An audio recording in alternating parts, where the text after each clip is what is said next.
nag-research po kami ng background information tungkol sa inyo online. Pero kahit online, ang nipis po ng impormasyon tungkol sa inyo. Parang you came out of nowhere, ma'am, tapos naging mayor kayo. Masakit din po sa akin na masangkot sa ganitong usapin at nakilala pa ang aming bayan sa maling paraan. Ang pinaka-favorite ko po na ulam tuwing umaga, almusal, ay tuyo. Kasi hindi siya malat.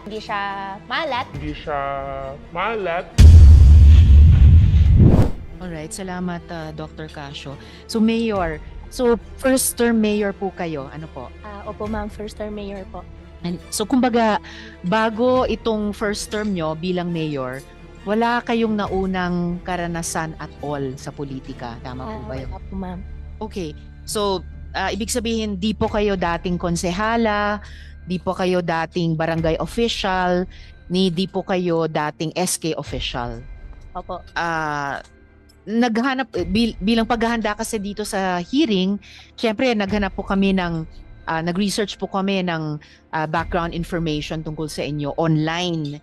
Pero kahit online, ang nipis po ng impormasyon tungkol sa inyo. So basically, at least politically, parang you came out of nowhere, ma'am, tapos naging mayor kayo. Bigla, ganun ba yon? Nanalo kayo bilang mayor. Opo, Madam Chairman, may statement po sana ako, okay lang po. Okay. Well, kaya ko rin tinatanong before the chair allows the good mayor to deliver her statement. Baka okay rin naman po yun, no, na figuratively galing out of nowhere tapos nanalo bilang mayor. Baka pwedeng isipin na refreshing break sa usual na dynastic politics natin. Pero syempre, interesante at gusto ko talaga mas makilala ng maigi. So maybe we can begin with your statement, Mayor. So ilang minuto po ba yan or ilang pages po ba? Madam Chairman, 2 to 3 minutes lang po. Please, you have the floor, Mayor. Opo, thank you po. Ako po si Alice Lialgo, ang kasalukuyang mayor po ng bayan po ng Bamban, Tarlac po.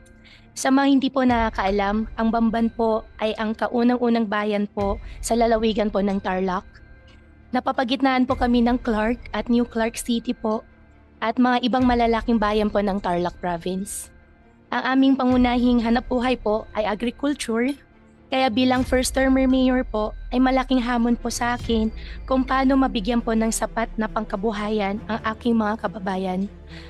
Ngayon din po, magbukas ang daan upang hikayatin ang mga investors po sa aming lugar na isang second-class municipality po. Bago po ako naging mayor, ay kilala po ako bilang negosyante.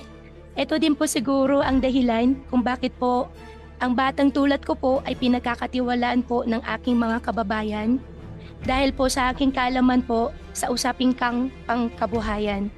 Kaya sa unang taon po bilang mayor, na nagsikap po ako maghikayat ng investors para magnegosyo at makatulong po sa pag-asenso po ng bayan po ng Bamban. Ito po ay kabila ng hamon po ng ekonomiya na dulot po ng epekto ng COVID-19, kaya masakit din po sa akin na masangkot sa ganitong usapin at nakilala pa ang aming bayan sa maling paraan. Nakakalungkot po na wala pa man ay nahusgahan na po ang aming layunin at nahaluan na din po ng pangsariling interes po ng ilan. Nalitis na po kami base pa lang po sa aligasyon at pinagtagpi-tagpi po na kwento.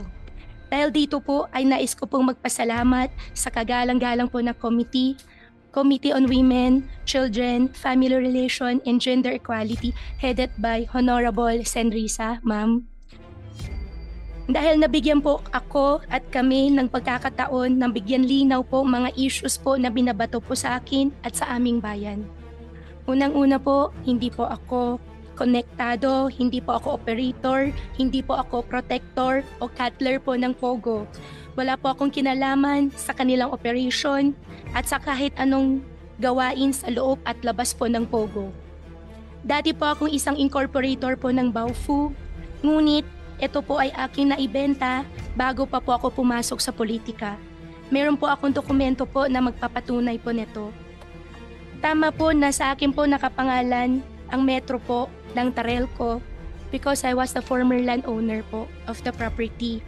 Ang tanging sinasabi po ng dokumento ay ako po ang nag-apply po ng temporary connection way back 2019 po ng electricity po para sa entire compound.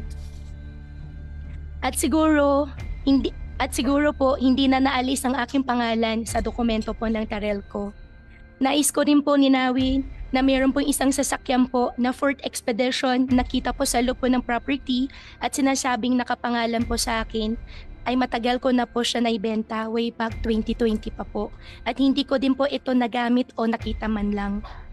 At wala din pong katotohanan na pag may-ari ko po kahit isang villa po sa compound at ni minsan po hindi po ako natulog doon. Sa katunayan po ay hindi ko po nakita ang kalahatan po ng villas na naitayo pagkatapos ko po mag-divest po ng shares po sa Baofu.